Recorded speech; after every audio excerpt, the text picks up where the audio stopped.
जी हाँ दोस्तों, अगर मजदूर भाइयों को छुआ भी तो राहुल और अखिलेश की योगी सरकार, पुलिस और मीडिया को सख्त चेतावनी। स्वागत है आप सभी का। आप देख रहे हैं द राजनीति का विशेष सेगमेंट खबर और विश्लेषण। मैं हूं जब्बार खान। दोस्तों, आखिर अखिलेश यादव और राहुल गांधी को मजदूरों के पक्ष में आकर ये क्यों कहना पड़ा कि मजदूर भाइयों को छूने की कोशिश मत करना?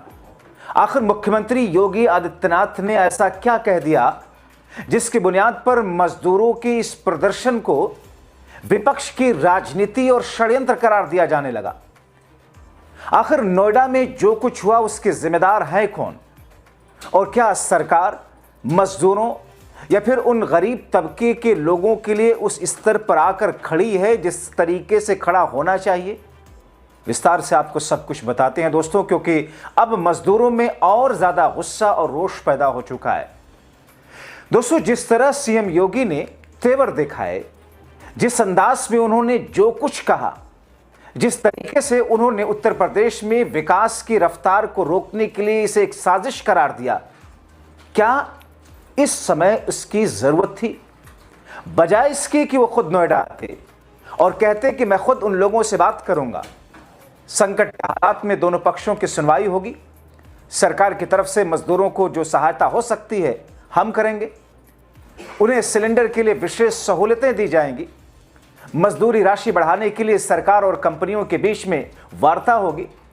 मगर ना तो मुख्यमंत्री योगी आदित्यनाथ नोएडा आए, ना ही किसी दूत को भेजा, ना ही किसी तरह का ऐसा बयान जारी किया जिससे मजदूरों का गुस्सा शांत होता, बल्कि इसे साजिश करार देने लगे। आखिर क्यों? उधर दोस्तों, सबसे नेगेटिव रोल हमारी बिरादरी के मेन स्ट्रीम मीडिया का देखने को मिल रहा है, जिन्हें रवीश कुमार गोदी मीडिया कहते हैं। ये गोदी किसान आंदोलन की तरह जिस तरीके से किसानों को अराजक, बलात्कारी, आतंकी न जाने क्या क्या कह रहे थे, अब मजदूर आंदोलन को कुचलने में मदद के लिए मजदूर आंदोलन को बदनाम करने पर उतर आया। दोस्तों, जिस अंदाज में सोमवार के दिन घटना हुई नोएडा में, नोएडा के कुछ चैनलों ने मजदूर आंदोलन को बदनाम करने में जुट गए। चीखने चिल्लाने के लिए मशहूर एक चैनल ने रिपोर्ट चलाई कि यूपी में सुनियोजित हिंसा भड़काने की साजिश चल रही है। उसने नोएडा के मजदूर आंदोलन को भी उसी से जोड़ दिया, जिसकी रिपोर्ट के मुताबिक यूपी एटीएस ने कुछ लोगों को पकड़ा है जिन्होंने इस आरोप को कबूल भी किया है। फिर उसी चैनल ने अपनी रिपोर्ट में डिस्क्लेमर लगाते हुए लिखा कि एक महत्वपूर्ण घटनाक्रम में उत्तर प्रदेश पुलिस हिंसा भड़काने में विदेशी तत्वों की संभावित भूमिका की जांच कर रही है।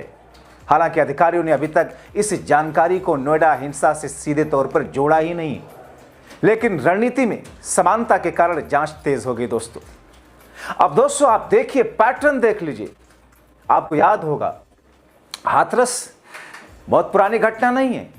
एक दलित बच्ची के साथ में क्या कुछ नहीं हुआ, और उसके बाद में जब उसके हक में आवाज उठाने के लिए लोग पहुंचे, विपक्ष पहुंचे, तो उसे एक विदेशी साजिश और फंडिंग के जरिए बाकायदा इसे जोड़ा गया। आपने देखा, किसान आंदोलन का मैंने जिक्र किया, और अब नोएडा में जाहिर है योगी और मेन स्ट्रीम मीडिया के इस तेवर पर अखिलेश और राहुल का डबल तेवर में योगी, बीजेपी, केंद्र सरकार और मीडिया का घिरना स्वाभाविक था।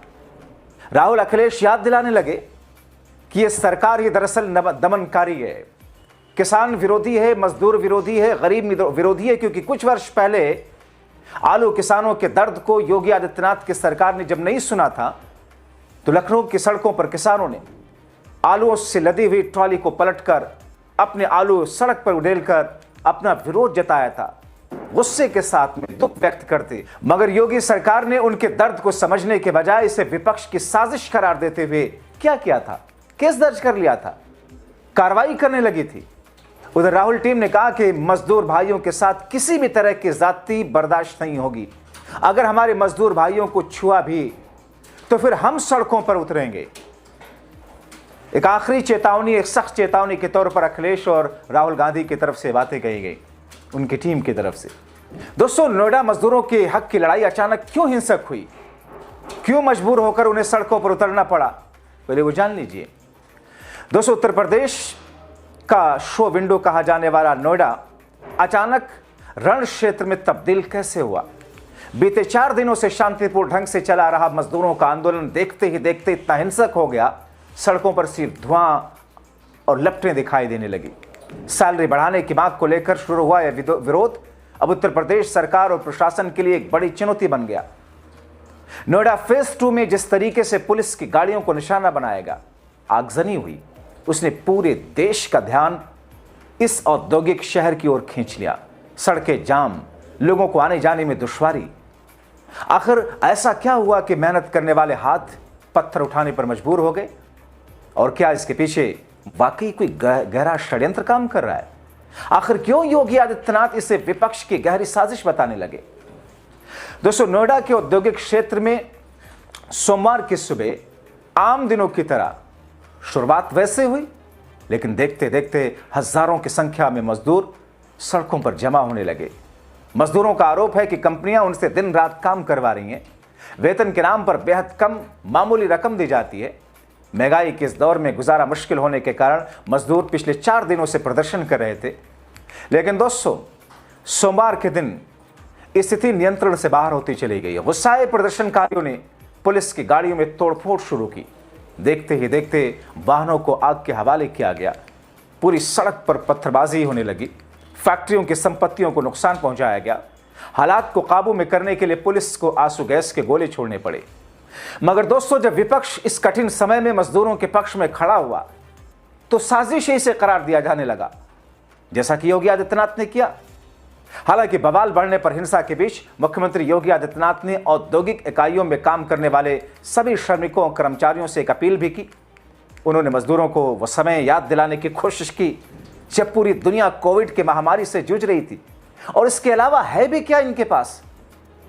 अभी जब एलपीजी की दिक्कत चल रही थी, और अभी भी दिक्कत है, संसद के भीतर जिस तरीके से मिडिल ईस्ट के मुद्दे को लेकर के प्रधानमंत्री नरेंद्र मोदी ने एक भावुक अपील की थी कि सब लोग शांति के साथ में इस मुश्किल समय से खुद को डील करें, और कोविड की तरह संकट गहरा हो सकता है, मानसिक तौर पर तैयार रहें। इसी तरीके की अपील योगी आदित्यनाथ ने उत्तर प्रदेश में की थी। और फिर जब यह स्थिति उत्पन्न हुई तो कोरोना का हवाला देने लगे कि महामारी से जब दुनिया जूझ रही थी, उस संकट के समय में उनकी सरकार ने अपनी जान की परवाह किए बिना मजदूरों के लिए गाड़ियां चलवाई, उनके खाने पीने और रहने की व्यवस्था की, उन्हें सुरक्षित घर तक पहुंचाया। डबल इंजन की सरकार हमेशा श्रमिकों के हितों के लिए खड़ी रही। मुख्यमंत्री ने अपील की कि मजदूर किसी के बहकावे में ना आए। दरअसल दोस्तों, यही लाइन जो है, यही लाइन दरअसल जड़ है हर चीज की।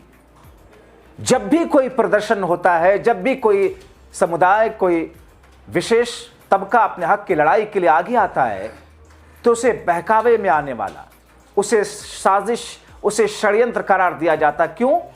किसान आंदोलन आपके सामने, सीए का विरोध प्रदर्शन।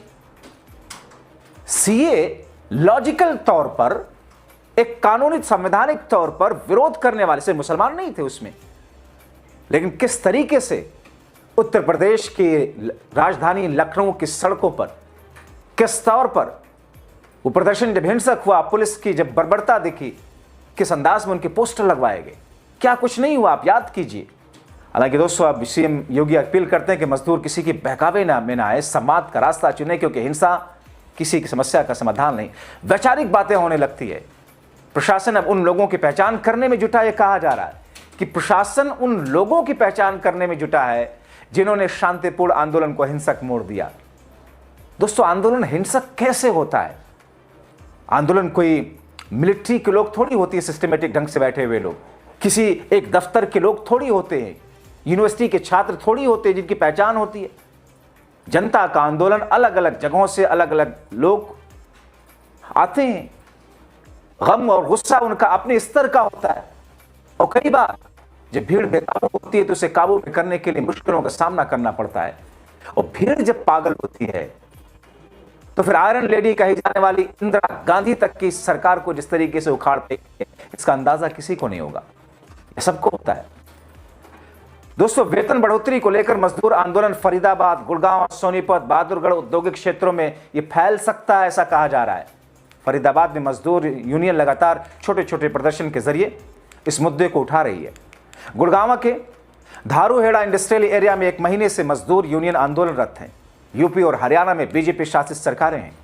मजदूर यूनियनों का आरोप है कि उनके आंदोलन को पुलिस के जरिए दबाने की कोशिश की जा रही है। एक दिन पहले नोएडा में डीएम मेधारूपम ने मजदूरों को उनके वेतन की वृद्धि की मांगों पर चर्चा करने के आश्वासन दिए थे, लेकिन प्रशासन ने आगे कोई एक्शन ही नहीं लिया।